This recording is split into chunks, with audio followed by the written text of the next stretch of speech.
ಪ್ರತಿ ವರ್ಷದಂತೆ ಈ ವರ್ಷವೂ ಸತತ 9ನೇ ವರ್ಷದ ಸಿರ್ಸಲ್ ಪಾದಯಾತ್ರಿಗಳಿಗೆ ಸೇವೆಯನ್ನು ಸಲ್ಲಿಸಿದ್ದೇವೆ. ಇದೇ ತರನಾಗಿ ನಾವು ಮುನ್ನು ಯಸಪ್ಪ ಟ್ರಸ್ಟ್ ವತಿಯಿಂದ ಸಾಮಾಜಿಕ ಸೇವೆ ಏನೇ ಬರಲಿ ಏನೇ ಮಾಡ್ಕೊತ ಹೋಗ್ತೀವಿ ಅಂತ ಹೇಳಿ ನಮ್ಮ ಟ್ರಸ್ಟ್ ಅಧ್ಯಕ್ಷತೆಯನ್ನು ನಾವು ಹೇಳಕ್ಕೆ ಇಚ್ಛೆಪಡ್ತೇನೆ. ಇದೇ ರೀತಿಯಾಗಿ ನಾವು ಸಿರ್ಸಲ್ ಪಾದಯಾತ್ರಿಗಳಿಗೆ ಅವರೇನು ಹೊರಟಿದ್ದಾರೆ ಸಿರ್ಸಲ್ಗೆ ಆ ಪಾದಯಾತ್ರೆ ಸುರಕ್ಷಿತವಾಗಿ ನಮ್ಮ ಊರಿಗೆ ಮತ್ತೆ ತಿರುಗಿ ಬರಲಿ ಅಂತ ಹೇಳಿ ಅವ್ರನ್ನ ಆಶೀರ್ವಾದ ಮಾಡ್ತೇನೆ. ಇದೇ ಥರಗೆ ನಮ್ಮ ಯಸಪ್ಪ ಟ್ರಸ್ಟ್ ವತಿಯಿಂದ ಯಾವುದೇ ಒಂದು ಸಾಮಾಜಿಕ ಕೆಲಸವನ್ನು ಮಾಡ್ಕೊಂಡಿದ್ದೀವಿ ಇಚ್ಛೆ ಇದೆ. ನಮ್ಮ ದೊಡ್ಡವರು ಒಂದು ಸ್ವಲ್ಪ ಸಾಥ್ ಕೊಟ್ಟರೆ ಇನ್ಶಾಲ್ಲ ಮುಂದೆ ಇದೇ ಥರ ಮಾಡ್ಕೊತೀವಿ.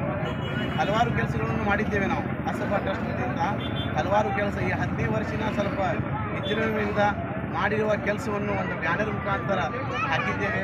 ಇದೇ ನಾವು ಲಾಕ್ಡೌನಲ್ಲಾಗಲಿ ಕೊರೋನಾದಲ್ಲಾಗಲಿ ಅಥವಾ ನಮ್ಮದು ಇದು ಕೊಡಗು ಮಡಿಕೇರಿಯಲ್ಲಿ ಮಳೆ ಆಗಿತ್ತು, ಆ ಟೈಮಲ್ಲಿ ಆಗಲಿ ಬಾಗಲಕೋಟೆ ಜಿಲ್ಲೆಯಲ್ಲಿ ಮಳೆ ಪ್ರವಾಹ ಆಗಿತ್ತು, ಬದಾಮಿ ತಾಲೂಕಲ್ಲಿ ಕಲಾದಿಯಲ್ಲಿ ಹಲವಾರು ಕೆಲಸವನ್ನು ಮಾಡಿದ್ದೇವೆ. ಅದರಲ್ಲಿ ಸ್ವಲ್ಪ ಎಷ್ಟು ನೆನಪಿದ್ದಷ್ಟು ಕೂಡುಗಳಿದ್ದಷ್ಟು ಒಂದು ಬ್ಯಾನರಲ್ಲಿ ಹಾಕಿದ್ದೇವೆ. ನಾವು ಇದೇ ಥರವಾಗಿ ಮುಂದೊಂದು ಕೆಲಸ ಮಾಡ್ತೀವಿ ಅಂತೇಳಿ ನನ್ನ ಮಾತನ್ನು ಹೇಳಿ ಶಾಂತಿರಿಗಾಮಿ